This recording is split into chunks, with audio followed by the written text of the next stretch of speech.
Hello my darlings, I hope you're all doing very well. I just want to say from the top of this video, this is going to be a serious topic video, and I know some of you aren't that keen on these types of videos, but I feel like this topic is incredibly important for me to talk about. It is tattoo related. I just want to stress that, obviously, otherwise I wouldn't be making this video, because like 98% of my videos are tattoo related, but this one does have not so much, well yeah, it does have kind of political undertones, but again, in my opinion, it is very important to make awareness for this, because this may end up affecting you, and you need to be aware of what's happening to people with tattoos in America right now. There are people in America being deported because they have tattoos. I'm being so serious. That's it. They are only being deported because of their tattoos, and they are being mistaken for being members of a organised crime group just because they have tattoos. There's no other evidence that they are part of this criminal organisation group at all, other than the fact they just happen to have tattoos. And some of these tattoos are your basic everyday tattoos that I have. So this all stems from the fact that there is a criminal organisation group from Venezuela that was founded in 2014. The name of this criminal organisation group is Tren de Aragua. I will be using a lot of Spanish words throughout this video, and I hope I'm saying that right. I have done a lot of research into how to pronounce the majority of what I'm about to say in this video, but if you have been watching me for a while, you know I struggle with basic English sometimes, okay? So I'm going to try my best here, but if I do pronunciate anything wrong, I do apologise straight away. So as you know, a lot of organised crime groups or gangs do have tattoos that the members have to represent the fact that they are part of that organised crime group. Now, the organised crime group, Tren de Aragua, according to some experts, have absolutely zero tattoos dedicated to that crime group. Like, the members don't have specific tattoos to represent the fact that they are part of that crime group. But according to the Texas Department of Public Safety, there is tattoos to do with this organised crime group. And these are them. The tattoos are stars on the shoulder to indicate rank. These are nautical stars. These are the type of stars that have been part of the tattoo world for many years. I'm sure maybe some of you have these nautical stars.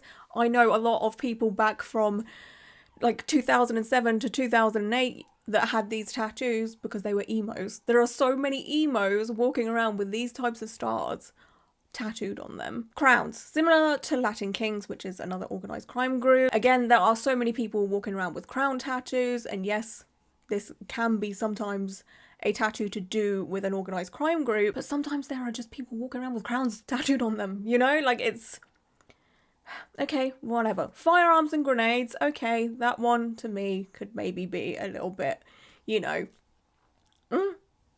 okay, maybe. Trains and dice. Trains and dice, okay, sure. Roses and predatory felines, including tigers and jaguars. I have a rose on my hand. I have a tiger right here.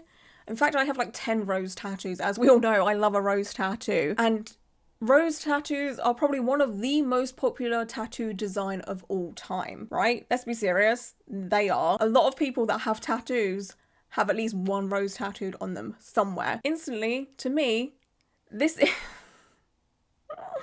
is just the biggest way to be like, oh, so you're an immigrant, you have a rose tattoo, we've got to deport you because you are part of an organised crime group. How many immigrants have rose tattoos on them? To me, it's a reach. Do you know what I'm saying? It's just very convenient that they have picked one of the most common tattoo designs of all time. Same with tigers and jaguars. And then there is also some phrases there. Some people are being deported or held by ICE. ICE is the US and Immigration and Customs Enforcement because they have tattoos. 261 individuals have been deported to the Terrorism Confinement Center in El Salvador on March 15th. The Terrorism Confinement Center is a maximum security prison with a capacity of 40,000 people, with each cell being able to hold up to 65 to 70 people. As of June last year, there were 14,000 people in this confinement center, and no doubt since that figure was released, that has increased significantly. The conditions that the inmates live in are not Good. I'm going to read a segment from an article from NBC News. The headline is, "Why Experts Fear the Men Who Were Sent to El Salvador's Mega Prison May Never Make It Out. Families and lawyers fear for the deportees who may face indefinite detention in a prison known for human rights abuses." Hundreds of Venezuelans who were deported to El Salvador from the United States in recent days could face long or indefinite detention in a prison system rife with human rights abuses, according to attorneys and experts on the region. Their families and lawyers fear there will be no recourse for them to return to the United States for scheduled immigration hearings or even return to their native Venezuela, all while those who spoke to NBC News continue to insist their loved ones and clients have no criminal histories or gang ties. Everyone that's been deported and sent to this hellhole of a prison have no criminal histories, no gang ties. And some of these are being deported just because they have a rose tattoo. That's it. The exact conditions for those imprisoned in Secot are widely unknown, as human rights groups are not permitted into it and the media is rarely granted access. Last year, CNN reported during a visit to Secot that cells appeared built to hold roughly 80 inmates and that men were held there for 23.5 hours a day. CNN added that the cells had tired metal bunks with no sheets, pillows or mattresses, as well as open toilets and plastic buckets for washing. Human rights organisations such as Human Rights Watch and Amnesty International have documented extreme crowding, torture and other issues at the prison and others in the country. Juanita Gobertas Estrada, the director of the Americas Division of Human Rights Watch, said, "We can very firmly say that this Salvadoran prison system is no place for migrants." The organization, which has been doing field work in El Salvador for years, published 2 recent reports on prison conditions there. "We've documented cases of torture, of ill treatment, of malnutrition, of lack of access to medical services," she said. "We have documented very severe cases of restriction to due process in Secot in particular. People that have gone in have not come out. No human should ever have to go through this for no reason." Again, I cannot stress enough, some of these people have been sent there because they have tattoos that some people just think might be affiliated with an organised crime group, and some of these tattoos, again, are tattoos that me and you have. That's it. That's all they have to go off of. And these people have been sent to hell, okay? Now, some of you may be thinking, well, surely this is not okay.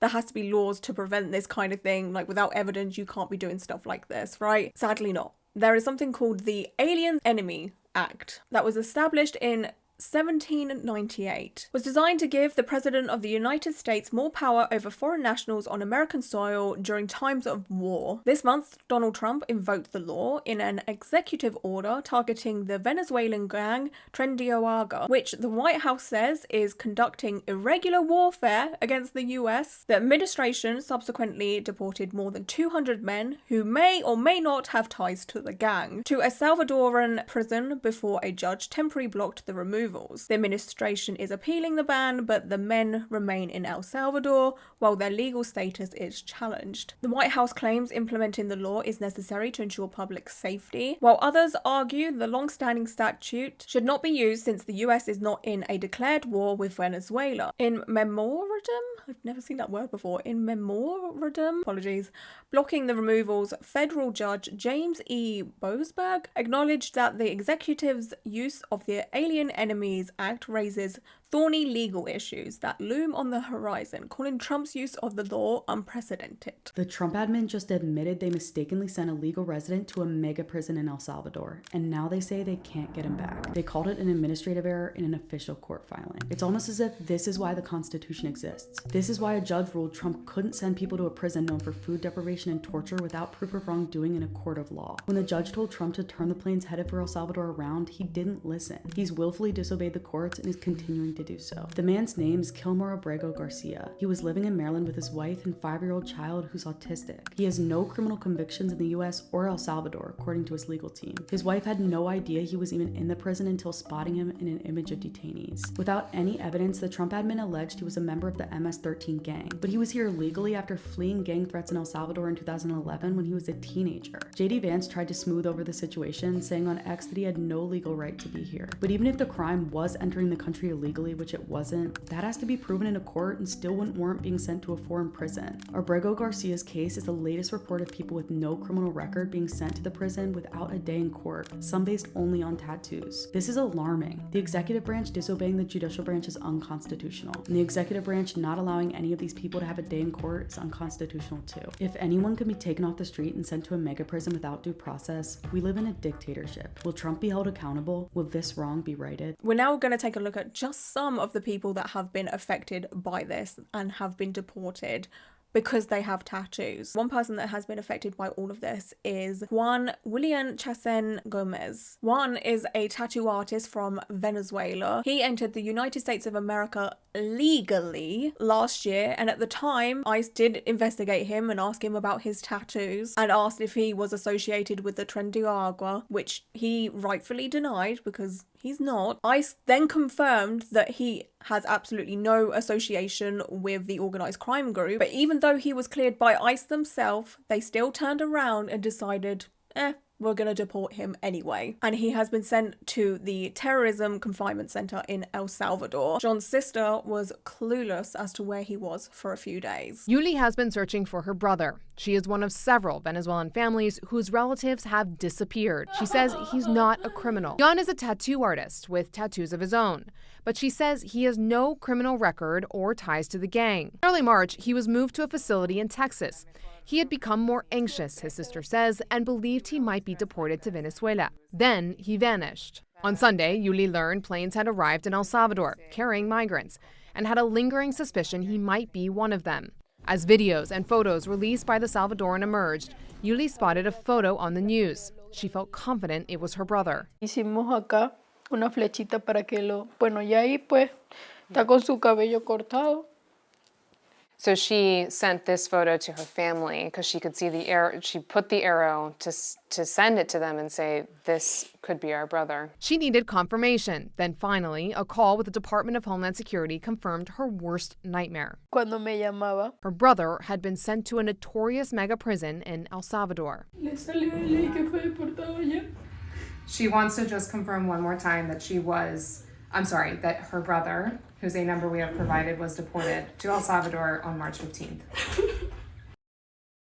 ¿Cuál es el número? El nombre. Dale el nombre. John Chacen.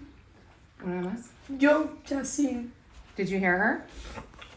It was the answer she was desperately seeking, but also feared. El Salvador's Center for Terrorism Confinement, known as CECAT, is the largest prison in the Americas and is infamous for its harsh conditions. Her brother, like other migrants, is now in Salvadoran custody, raising questions about what happens to them next. Trump officials have maintained that those sent to CECAT were, quote, carefully vetted, but also conceded that many of those removed did not have criminal records in the United States. The United States has given you some opportunity, as you've described, but also it's the U.S. government that sent him to El Salvador. Yo solo puedo decir que I just think it's their laws, but you can't judge, imprison, or jail an innocent person based on your laws. They had to investigate thoroughly. Yuli now has some answers, but also plenty of questions. Among them, how and if she'll ever get her brother back. I just cannot imagine the pain that his family are going through, knowing that their brother, son, relative, friend is in this hellhole for having tattoos. That's literally all it was. He had been cleared by ICE already. They were very sure that he had absolutely no affiliation with this organised crime group and still was like, he has tattoos, he's gotta go. Does that not terrify you? Like, no matter how you feel about immigrants, this was illegal immigrants. You can't even do the whole, oh, well, you know, immigrants are ruining America. Like, shut up. Okay, just shut up with that bullshit to start off with, right? None of that. But, like, this was a legal immigrant who just happened to have tattoos and has now been deported to probably one of the worst places to ever exist. The next man I'm going to talk about is...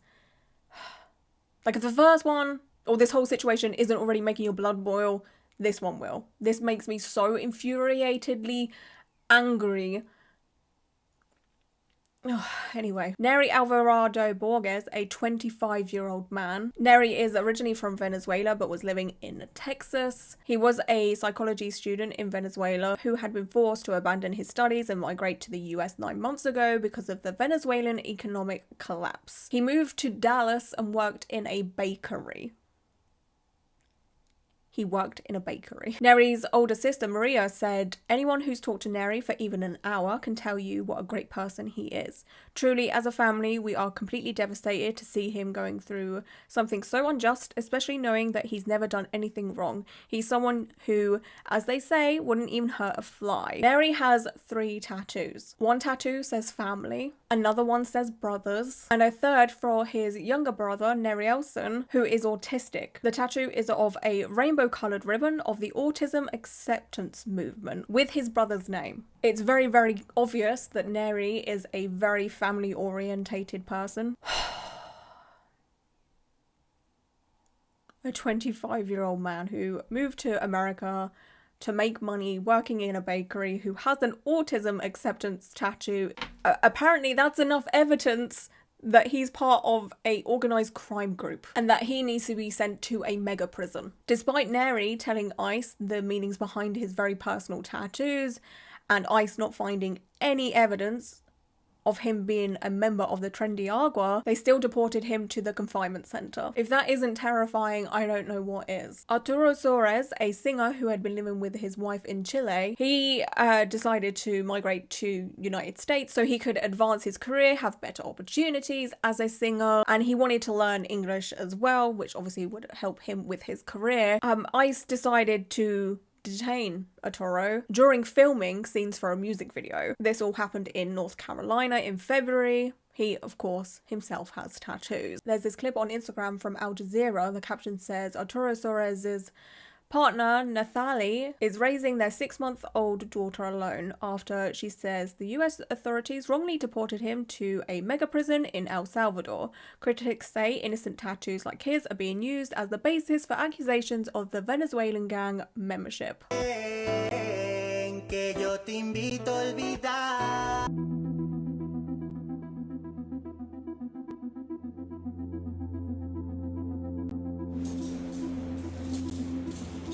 Él tiene un tatuaje en el cuello.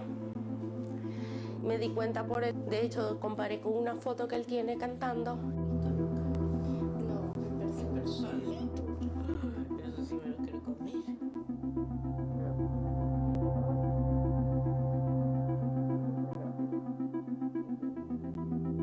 Estos eran las presentaciones. Una sesión de fotos. Yo tengo mucha esperanza de que él va a volver y va a estar pronto con su hija. Y yo hago responsable a Tron y a Bukele de cualquier cosa que le pase. Anielo Sarabia, who is 19 years old and lives in Dallas, his sister said he went to a routine ICE check-in about 2 months ago as part of the asylum application process, and that ICE did not allow him to leave. She said, "The officers asked me whether my brother belonged to a gang and about a tattoo that is visible on his hand. The tattoo on his left hand is a rose with money as petals. He had that tattoo done because he thought it looked cool. The tattoo has no meaning or connection to any gang. The other tattoos on her brother's body of the phrases strength and courage and I can do all things through Christ who strengthens me." She also says that her brother is not affiliated with the Tren de Aragua and also states he has no criminal record in either Venezuela or the United States. Absolutely no criminal background whatsoever. I cannot believe a tattoo that so many people have, a rose made out of money. I mean, how many times have you seen one of those? I've seen them so many freaking times. So many freaking times. How does that indicate someone is a member of an organised crime group? I don't know. I don't know. Franco Jose Carabella Tiapa, a 26-year-old barber from Venezuela living in Texas, was detained by ICE in Dallas in February because, you guessed it, he had tattoos. And he had tattoos that most people have. Again, not shocking. He had a rose tattoo, a lion tattoo. He has a tattoo to pay tribute to his daughter, which is a pocket watch featuring the time of her birth. Again, a very, very standard tattoo. He basically has the trifecta of a rose, lion, pocket watch tattoo that we have seen so many freaking times, and a razor blade tattoo to obviously represent the fact that he is a barber. A lot of barbers do have razor blade tattoos.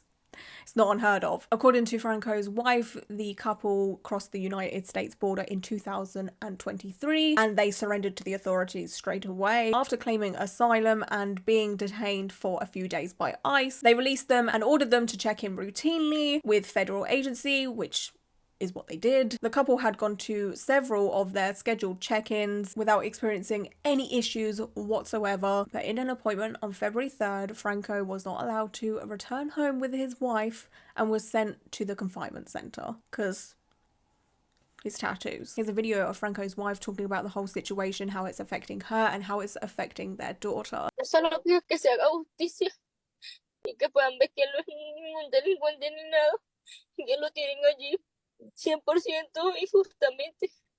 Hace como una hora hablé con mi hija. Me volvió a preguntar por él porque ella no descansa. Me dice que dónde está él, que ella lo busca y no lo encuentra, que todos los días lo llama por teléfono pero no le contesta. Que yo le digo, mamá, papá está trabajando, hija. Pero ella me dice que yo soy mentirosa, que ella nos ama, que ella nos quiere ver. La semana que viene cumple 5 añitos. Ella me preguntó mucho por su fiestica que su papá le iba a hacer. Es duro uno darle un consolamiento a la niña, es duro algo, ¿entiende? Porque ella sabe que su papá no está. Ya yo no sé qué hacer. Solamente angustiada pensando qué será de él, qué estará haciendo, aunque yo sé que la estará pasando mal, horrible, porque el trato allí es fenomenal, el trato allí es como unos animales, horrible. Es duro, créanme, es duro.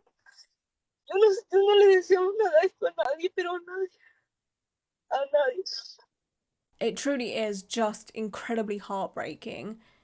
You have a man that, you know, probably just goes to work every day. Again, he's a barber. He just goes and cuts people's hair, tries to make money for his family so they can eat and survive. And he's been deported because of his tattoos. There is, again, I cannot stress it enough, the people that I've mentioned, there is no evidence of them being affiliated with the Tren de Aragua by any means. There is no evidence of them partaking in any criminal activity whatsoever in the United States, and heck, from where they have migrated from. Nothing. No reason as to why these people need to be put into one of the worst prisons to ever exist. Could you imagine that going down in court? A lawyer being like, okay, so what's your evidence? Why are you prosecuting my client here?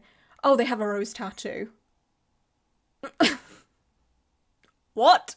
That's all you have. You have absolutely no evidence of them doing any crime. No evidence of them drug dealing. No evidence of them committing murder. No evidence of them doing anything.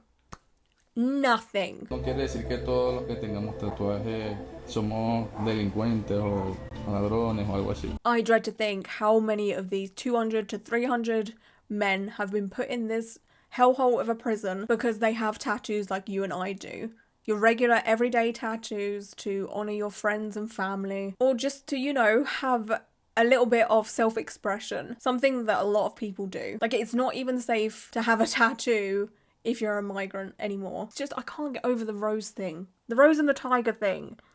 Because so many people have that. So many freaking people have those types of tattoos. I feel like it's just an excuse. They're like, oh, that's a common tattoo, we can use that. Like, yeah, the members of the Tren de Aragua may have rose tattoos, but so does everyone else. I feel like that's just such a reach. It's not a specific...